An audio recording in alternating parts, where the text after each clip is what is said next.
Christians very often don't think about this at all.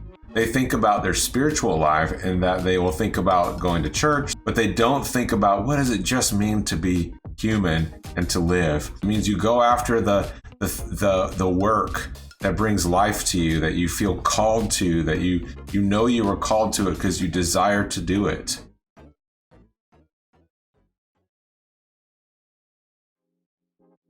Ever since I was a little kid, I've known two lines from Shakespeare. One of them is, "Romeo, Romeo, wherefore art thou?" The other one is, "To be or not to be, that is the question." And I remember it because I first heard it on the Three Stooges when one of them says, "To be or not to be, that is the question." And then Mo says, "And here's your answer," and then bops him on the head like he always does.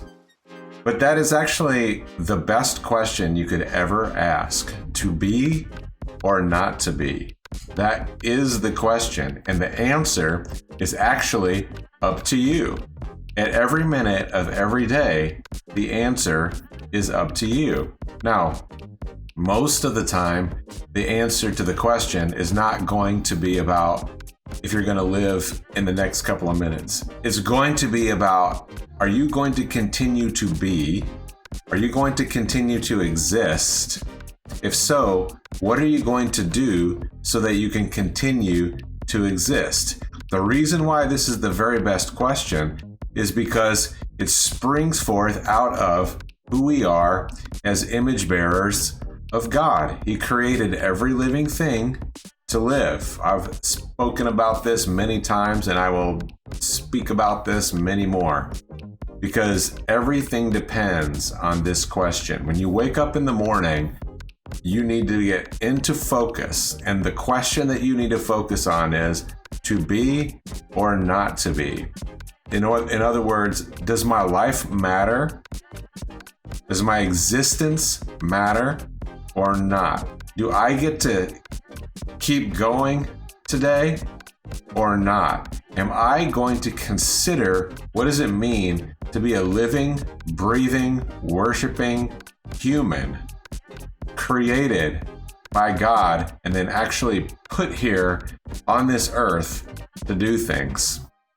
That is the question. And so you've got to sit around thinking about this. You've got to make decisions based on the idea and the principle of life. The thing that glorifies God, besides just simply worshiping Him, is being who you were created to be. Jesus came that we would have life and have it abundantly. He did that because life was lost in the garden. We were given life. We were promised that if we follow God, if we accept reality and submit to God and do things His ways, which are the causal ways of reality, then we were going to live. The wages of sin is death. If you eat of this tree that I tell you not to eat, then you're going to die. Jesus came to reverse the curse. He came to restore us back to life. But that means once we've accepted that and once we've been filled with the Holy Spirit, then the thing that we need to do is direct our focus towards that abundant life. This glorifies God. Christians very often don't think about this at all. They think about their spiritual life and that they will think about going to church, they'll think about praying, they will think about spiritual disciplines, they will think about connecting with God, but they don't think about what does it just mean to be human and to live. It means that you go after your food. It means you go after your shelter. It means you go after quality relationships. It means you go after the work that brings life to you, that you feel called to, that you know you were called to it because you desire to do it.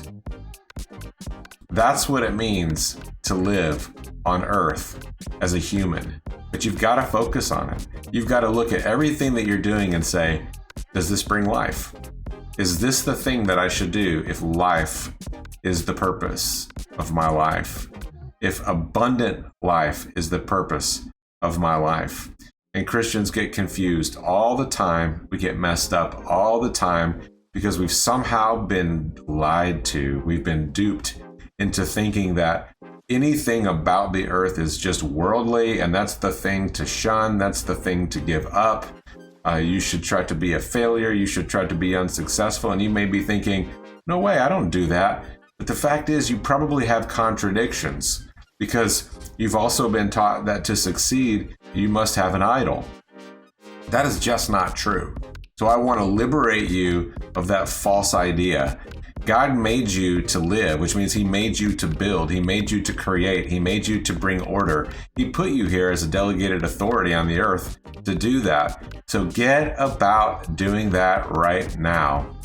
I hope that you liked this. I hope that you'll subscribe. I hope that you'll leave a comment if you have any if you have any pushback. I enjoy hearing from people, and I enjoy having my own ideas challenged. So feel free to do that. You can check me out over at christianman.me if you want to read more articles or see what kind of things are coming up. We have some books coming out. We have some courses coming out. I'm also a writer, and I teach writing, and so I also have a writing course over at christianghostwriting.com. You can get in touch with me. You can sign up to meet with me at my Calendly link below.